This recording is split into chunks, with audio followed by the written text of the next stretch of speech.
ये कहानी है उत्तर भारत के एक गांव सूरजपुर की।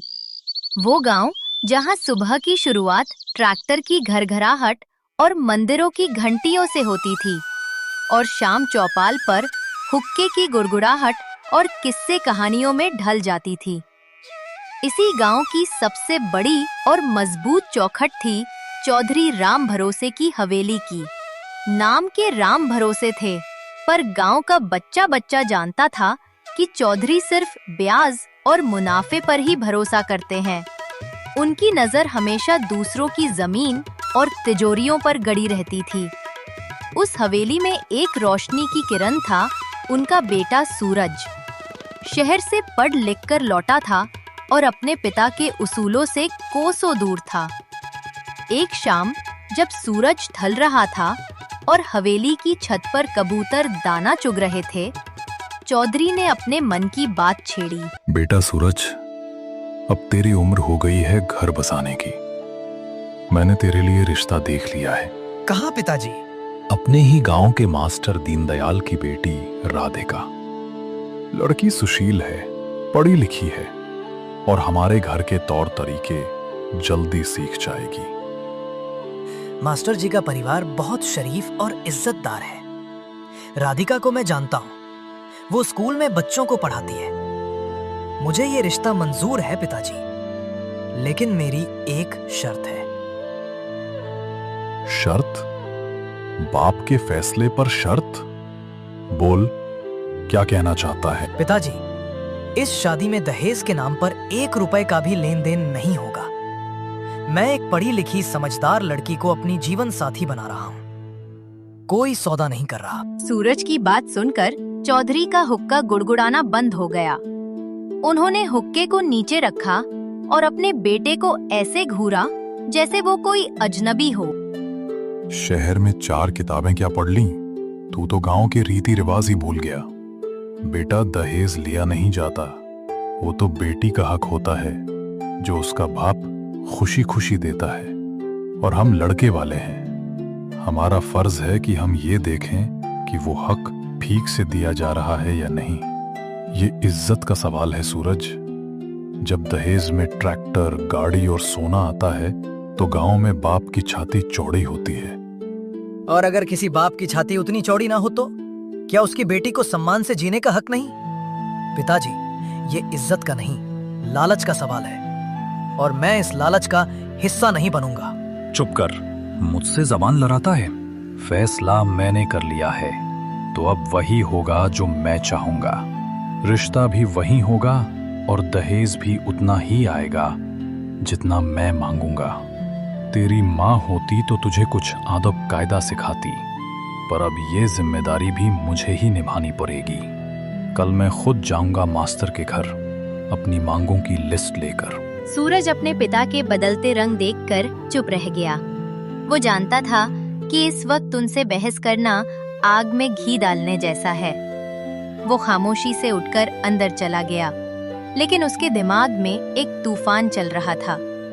एक तरफ पिता का हुक्म था और दूसरी तरफ उसका अपना ज़मीर। अगली सुबह चौधरी राम भरोसे अपने सबसे बढ़िया कपड़े पहनकर अपनी अकड़ को साथ लेकर मास्टर दीनदयाल के घर पहुंचे। दीनदयाल जी का घर छोटा था, लेकिन साफ सुथरा और शांति से भरा हुआ। उन्होंने चौधरी का स्वागत अपनी पूरी हैसियत और दिल से किया। आइए चौधरी साहब, आइए, हमारे भाग्य खुल गए जो आप हमारे घर पधारे। मास्टर, मैं सीधे काम की बात करने आया हूँ। मेरा बेटा सूरज अब शादी के लायक है और हमें तुम्हारी बेटी राधिका उसके लिए पसंद है। ये सुनकर दीनदयाल जी की आंखों में खुशी के आंसू आ गए। गांव के सबसे बड़े घर से उनकी बेटी के लिए रिश्ता आना किसी सपने के सच होने जैसा था। चौधरी साहब, ये तो मेरी बेटी की किस्मत है। इससे बड़ी खुशी की बात और क्या हो सकती है? खुशी तो ठीक है मास्टर, पर हर खुशी की एक कीमत होती है। मैंने एक छोटी सी लिस्ट बनाई है जो तुम्हें अपनी बेटी की खुशी के लिए पूरी करनी होगी। जैसे ही मास्टर दीनदयाल ने वो लिस्ट पढ़ी, उनके चेहरे का रंग उड़ गया। उनके हाथ कांपने लगे। उस लिस्ट में एक ट्रैक्टर, एक नई कार, लड़के के लिए 5 तोले की सोने की चेन, हवेली के लिए एक बड़ा सा जनरेटर और 5 लाख रुपए कैश की मांग थी। एक रिटायर्ड टीचर के लिए जिसने अपनी पूरी जिंदगी ईमानदारी की कमाई से गुजारी हो, ये किसी पहाड़ जैसा था। चौधरी साहब, मैं एक गरीब मास्टर अपनी पूरी जिंदगी की जमा पूंजी और पेंशन मिलाकर भी ये सब नहीं जुटा पाऊंगा।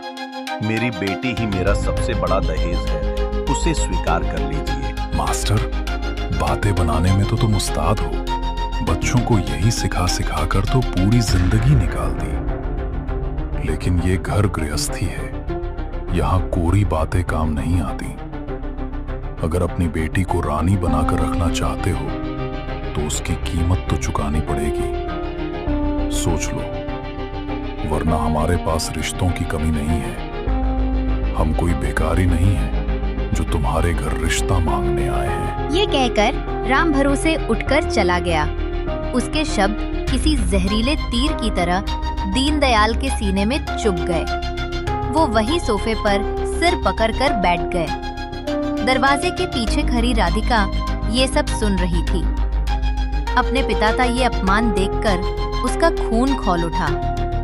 उसने अपने आंसू पोंछे और उसी पल फैसला कर लिया कि वो इस चौधरी को ऐसा सबक सिखाएगी कि वो जिंदगी भर दहेज का नाम नहीं लेगा। उसी शाम राधिका अपने बचपन के दोस्त बंटी से मिलने गई। बंटी गांव का एकमात्र डीजे और साउंड सिस्टम वाला था। उसे फिल्मों और नौटंकी का बहुत शौक था। गांव की शादियों में वो न सिर्फ गाने बजाता था, बल्कि अक्सर मजाकिया एक्टिंग करके लोगों का मनोरंजन भी करता था। राधिका जानती थी कि उसके इस मुश्किल नाटक में अगर कोई उसका साथ दे सकता है तो वो सिर्फ बंटी है। बंटी, मुझे तुम्हारी मदद चाहिए। एक बहुत बड़ा नाटक खेलना है। बंटी डीजे एक पुरानी फिल्म का डायलॉग मारते हुए, नाटक? ये दुनिया एक रंगमंच है और हम सब इसकी कठपुतलियां। बोलो राधिका, क्या किरदार मिला है इस एक्टर को? किरदार एक सरकारी अफसर का है और हमारा स्टेज पूरा सूरजपुर गांव होगा। राधिका उसे चौधरी राम भरोसे की सारी करतूत बताती है और अपना पूरा प्लान समझाती है। जैसे जैसे बंटी प्लान सुनता गया, उसकी आंखों में शरारत और उत्साह की चमक बढ़ती गई। एक एक्टर को अपनी कला दिखाने का इससे अच्छा मौका और कहाँ मिलता, एक जासूस की तरह आवाज बनाकर। समझ गया। तो इस चौधरी के लालच के कुएं में हमें और गहरा गड्ढा खोदना है। वाह, मजा आएगा। मैं बनूंगा एक बड़ा सरकारी अफसर। नाम होगा इंस्पेक्टर बाजवा, जो यहाँ जमीन की जांच करने आया है। मेरे पास शहर से लाया हुआ एक पुराना ब्रीफकेस और एक नकली आई कार्ड भी है। बाकी एक्टिंग मैं संभाल लूंगा, तुम बस देखती जाओ। इस चौधरी को ऐसा रिमिक्स करेंगे कि उसकी अकड़ की कैसेट ही उलझ जाएगी। 2 दिन बाद गांव में धूल उड़ाती हुई एक पुरानी जीप दाखिल हुई। जीप पर भारत सरकार का एक नकली स्टिकर चिपका था। जीप सीधा सरपंच बलवंत सिंह के घर के सामने जाकर रुकी। उसमें से बंटी उतरा, जिसने एक ढीला ढाला साफ सुथरा सूट, आंखों पर काला चश्मा और हाथ में एक पुराना ब्रीफकेस ले रखा था। उसका चेहरा इतना गंभीर था कि कोई उसे पहचान नहीं पाया। सरपंच साहब, मैं दिल्ली से आया हूँ, जमीन अधिग्रहण विभाग से। जी, मैं ही बलवंत सिंह हूँ। कहिए साहब, कैसे आना हुआ? सरकार की एक नई योजना है। आपके गांव के पास से एक बड़ा नेशनल हाईवे गुजरेगा। हम उसी के लिए जमीन का सर्वे करने आए हैं। हमें गांव के सबसे बड़े जमींदार का पता चाहिए। सबसे बड़ा जमींदार का नाम सुनते ही सरपंच और वहां बैठे लोगों के मुंह से एक ही नाम निकला, चौधरी राम भरोसे। ये खबर आग की तरह पूरे गांव में फैल गई। चौधरी के कान में जब ये बात पड़ी तो उसके लालच के रडार खड़े हो गए। सरकारी योजना माने मोटी कमाई। चौधरी राम भरोसे खुद सरपंच की चौपाल पर पहुंचता है। इंस्पेक्टर साहब, मैं ही इस गांव का जमींदार हूँ। राम भरोसे नाम है मेरा। कहिए, क्या सेवा कर सकता हूँ आपकी? चौधरी, हमें तुम्हारी सारी जमीनों के कागजात देखने हैं। सरकार हाईवे के लिए जमीन खरीदेगी और मुंह मांगा मुआवजा देगी। मुंह मांगा मुआवजा, ये 3 शब्द चौधरी के लिए किसी जादुई मंत्र से कम नहीं थे। उसके दिमाग में तुरंत अपनी उस बंजर जमीन का ख्याल आया जो गांव के बाहर नदी किनारे पड़ी थी और जिस पर घास तक नहीं उगती थी।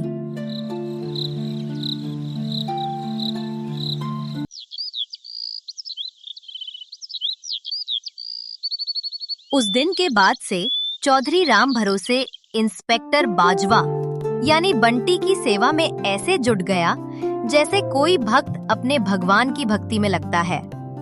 वो उसे रोज अपनी हवेली पर दावत देता और अपनी जमीनों के बारे में बढ़ा चढ़ा कर बताता। इसी बीच राधिका ने अपना अगला दांव चला। उसने इंस्पेक्टर बाजवा के जरिए चौधरी तक एक झूठी खबर पहुंचवाई।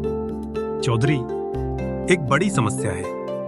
हाईवे का जो नक्शा आया है उसमें तुम्हारी बंजर जमीन तो आ रही है, लेकिन उस पर सरकार का एक कानूनी पेच फंसा है। कैसा पेच साहब? सरकार ऐसे किसी भी व्यक्ति की जमीन नहीं खरीदती जिस पर किसी भी तरह का सामाजिक या नैतिक आरोप हो। हमारे पास एक खुफिया रिपोर्ट आई है कि तुमने अपने होने वाले समधी से भारी दहेज की मांग की है। ये सुनकर चौधरी के पैरों तले जमीन खिसक गई। साहब, ये सब झूठ है, मेरे खिलाफ साजिश है। देखो चौधरी, मैं तुम्हारी मदद करना चाहता हूँ। अगर तुम ये साबित कर दो कि तुम दहेज के खिलाफ हो तो मैं तुम्हारी फाइल आगे बढ़ा सकता हूँ। तुम एक काम करो, दहेज लेने की बजाय अपनी होने वाली बहू को मुंह दिखाई में कोई बड़ी रकम दो, जैसे 10-20 लाख रुपए, और ये बात पूरे गांव में फैला दो। इससे तुम्हारी छवि भी सुधरेगी और तुम्हारा काम भी हो जाएगा। सोचो, करोड़ों के मुआवजे के सामने ये 10-20 लाख क्या है? लालच में अंधे चौधरी को ये सौदा बड़ा फायदेमंद लगा। करोड़ों रुपए के ख्वाब के आगे उसे 20 लाख रुपए मामूली लगे।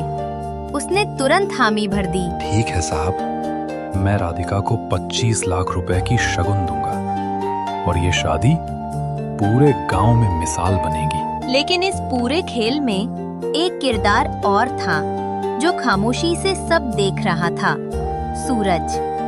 उसे इस अचानक आए इंस्पेक्टर और अपने पिता के बदले हुए व्यवहार पर शक हो रहा था।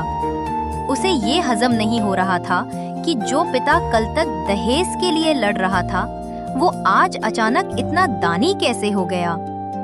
एक रात उसने इंस्पेक्टर बाजवा का पीछा किया और उसे गांव के बाहर बंटी के घर में घुसते देख लिया।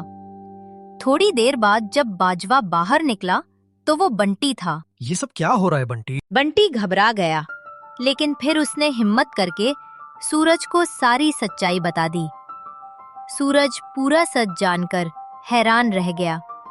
उसे अपने पिता पर शर्म आई, लेकिन राधिका के लिए उसके मन में इज्जत और भी बढ़ गई। मैं इस नाटक में तुम्हारे साथ हूँ। मेरे पिता ने जो अपमान मास्टर जी और राधिका का किया है उसकी सजा उन्हें मिलनी ही चाहिए। बताओ मुझे क्या करना है? शादी का दिन आ गया। सूरजपुर गांव में ऐसी आलीशान शादी पहले कभी नहीं हुई थी। चौधरी राम भरोसे ने अपनी झूठी शान दिखाने में कोई कसर नहीं छोड़ी थी। पूरा गांव दावत में उमड़ा था।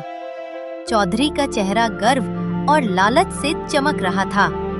वो खुश था कि आज उसे करोड़ों की जमीन का सौदा भी मिलेगा और गांव में उसकी वाहवाही भी होगी। शादी की रस्में शुरू हुईं। जैसे ही वरमाला का समय आया, चौधरी राम भरोसे ने माइक हाथ में ले लिया। गांव वालों, आज मैं एक मिसाल कायम करना चाहता हूँ। मैं दहेज का सख्त विरोधी हूँ, इसलिए मैं अपनी होने वाली बहू राधिका को 25 लाख रुपए का शगुन देता हूँ। चौधरी एक सूटकेस खोलता है जिसमें नोटों की गड्डियां भरी होती है। लोग तालियां बजाने लगते हैं। तभी पंडाल के बड़े से पर्दे पर एक वीडियो चलने लगता है। वीडियो में इंस्पेक्टर बाजवा यानी बंटी बैठा होता है। चौधरी साहब, इतनी जल्दी क्या है? अभी तो असली खेल बाकी है। इसके बाद पर्दे पर वो सारी रिकॉर्डिंग चलती है जिसमें एक चौधरी बंटी से अपनी बंजर जमीन का सौदा करता है और दहेज के लालच की बातें करता है। वीडियो खत्म होते ही पंडाल में सन्नाटा छा जाता है। चौधरी का चेहरा सफेद पड़ जाता है। तभी सरपंच बलवंत सिंह और पंचायत के सदस्य मंच पर आते हैं। चौधरी राम भरोसे, तुमने न सिर्फ दहेज मांगकर कानून तोड़ा है, बल्कि सरकार के नाम पर धोखा करने की भी कोशिश की है। चौधरी कुछ बोल पाता उससे पहले ही बंटी डीजे असली कपड़ों में मंच पर आता है। और चौधरी साहब, आपने जो ये 25 लाख रुपए का शगुन दिया है वो अब आपका नहीं रहा। ये पैसा गांव की पंचायत के पास है और इस पैसे से गांव में लड़कियों के लिए एक नया स्कूल बनाया जाएगा। ये सुनते ही लोग तालियां बजाने लगते हैं। चौधरी राम भरोसे की इज्जत और अकड़ दोनों एक ही पल में मिट्टी में मिल गई। वो शर्म से सिर झुकाए खड़ा था। तब सूरज ने माइक अपने हाथ में लिया। मैं अपने पिता के किए पर आप सबसे माफी मांगता हूँ, लेकिन आज मैं आप सबसे एक वादा करता हूँ। इस गांव में अब कोई बेटी दहेज की वजह से अपमानित नहीं होगी। राधिका सिर्फ 59 मेरी पत्नी नहीं, बल्कि इस गांव की वो बेटी है जिसने हमें सिखाया है कि लालच का अंत हमेशा बुरा होता है।